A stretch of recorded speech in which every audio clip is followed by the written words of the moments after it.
Apollo 11, this is the Launch Operations Manager. The launch team wishes you good luck and Godspeed. Hey, it's Craig and Amy here with our Apollo 11 Estes rocket kit, 1/100 scale.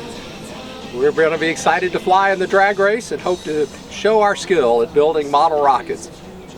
And Peter wants to know, why am I flying without the launch tower? Because the instructions said if you fly without the launch tower, you're less likely to break the tip off. And oh, by the way, my wife warned me, don't blow this one up. I want that launch tower hanging from my rear view mirror after this launch. 3 minutes, 25 seconds and counting. We're still go at this time. We'll be coming up in the automatic sequence about 10 or 15 seconds. I'm Steve. I'm from Woodbridge, Virginia. I'm launching this Saturn V rocket. I built it when I was a kid in 7th or 8th grade. I can't even remember. And I never launched it because it looked so good, but I thought now with the 50th anniversary, I got to get it. Now's the time. So I would like to dedicate this to my friend Mark Kelsch, who passed away last year. He was a longtime AAA member, and he got me into the high-powered rocketry. So this one is dedicated to him. So really looking forward to it. Coming in now, we are on the automatic sequence. We're approaching the 3 minute. Hey, I'm John. This is Eliana. This is Benj. And I was crawling around in a crib when man walked on the moon, and don't remember any of it. So thankful for YouTube and old footage. This is the Estes 1/100th scale model that I had to build and paint, which is why it looks horrible. And this is the 1/200th scale model that's ready to fly, and Benj is going to launch that on a D16-8, so it's probably going to go twice as high as everybody else's. We hope that'll be the one to watch. Other than that, it's really, really, really, really hot. 2 minutes, 45 seconds and counting. The members of the launch team here in the control center monitoring a number of what we call red line values. These are tolerances we don't want to go above and below in temperatures. I'm Scott Pierce from Westchester, Pennsylvania. I've been flying rockets for half a century. Got started in 1968. When the moon landing shot was going off, we were building cardboard lunar excursion models from Gulf Oil Company that were given out for free at gas stations in 1969. And I still have 2 of them today. And now we're commemorating this great event from 50 years ago. It was also the beginning of the Grateful Dead Steal Your Face logo, hence my shirt, and the beginning of Monty Python's Flying Circus and Woodstock. 69 was a great year. We're still go on Apollo 11. My name's Chris Mashaga, and these are my 2 rockets. This one's a Mercury Redstone 8. It's an Estes kit, and I love flying this rocket. It's really fun. This is my brand new little Joe. First flight on this one, so it should be fun. I built it just for this event. And then over there I got a Saturn V. Why are you flying it without escape tower? Why? Because you're going to lose them or break them. And I actually display this in my office. I actually do work for NASA. I do not build rockets, so I display this in my office. So the escape tower is still there, as well as the base. And this rocket's flown a few times, and it's flown great. Except every time you fly it, they're going to break a fin or break something. So, but it was really joy to build, a real challenge. My first really challenging rocket to build with the paint job and everything. So, had a lot of fun building it. I'm a little too young to remember the actual flights, but I do remember a lot of other everything with the space shuttle and the other manned space programs that are going on right now. So, a lot of good work going on there. Pressurized as far as the propellant tanks are concerned, and all is still go as we monitor that. Hi, my name is Brad Lowcamp. This is Estes Saturn V I put together and going to launch it with everyone else here at the MDRA. And you're flying it with the escape tower? With escape tower, and put in a couple of larger parachutes, so hopefully it'll come back in 1 or 2 pieces as it's supposed to. 2 minutes, 10 seconds and counting. I'm Dennis Kingsley. I built a Saturn V and painted it in the scheme of a tin rocket from the 1960s. At liftoff, we'll be at a distance of 218,096 miles away. We just passed the 2-minute mark in the countdown.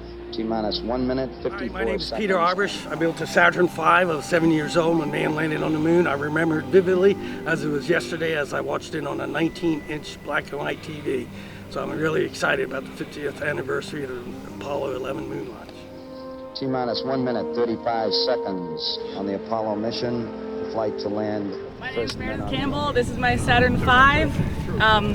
It's covered in a little bit of moon dust, and I hope it has a great flight. 5 seconds and counting.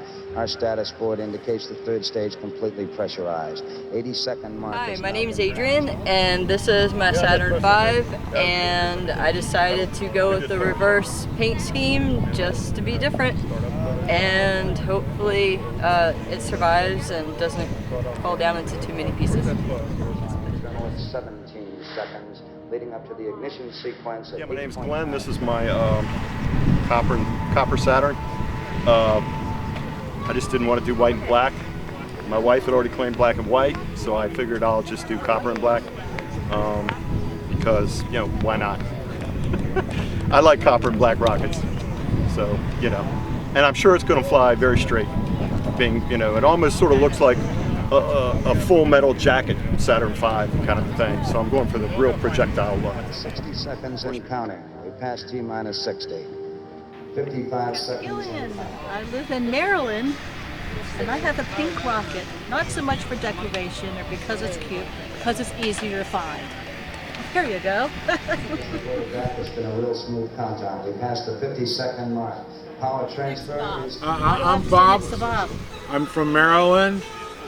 My uncle was von Braun, and he said I should make this rocket and beat all of you. Oh, this isn't 40 seconds away from the Apollo 11 liftoff. All the second stage tanks now.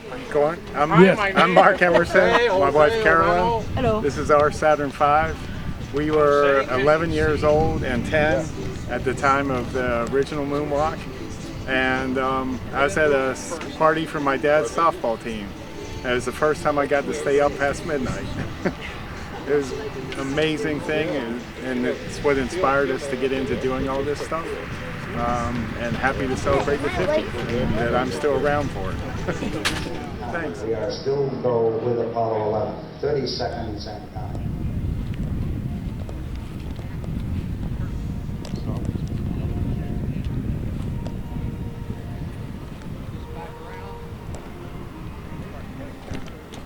Report, it feels good. T-minus 25 seconds. 20 seconds and counting. T-minus 15 seconds. Guidance is internal. 12, 11, 10, 9.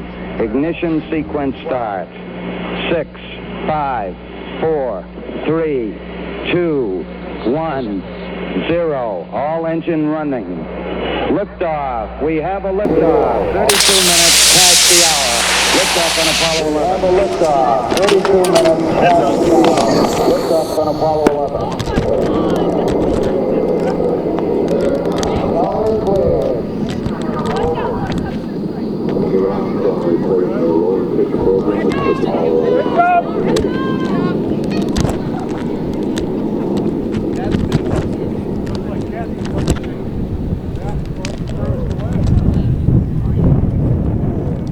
3, 2, 1, launch.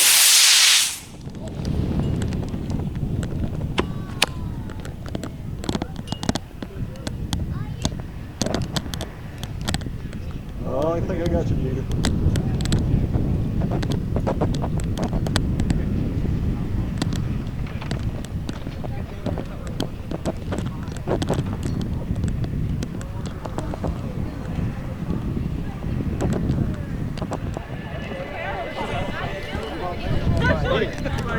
Sequence starts. 6, 5,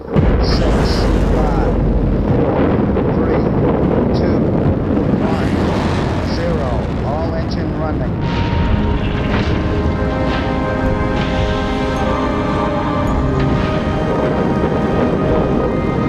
Liftoff. We have a liftoff. 32 minutes past the hour. Liftoff on Apollo 11. Tower clear.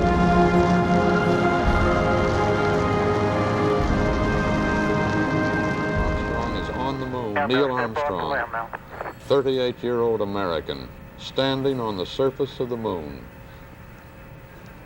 on this July 20th, 1969. It's one small step for man, one giant leap for mankind. I think that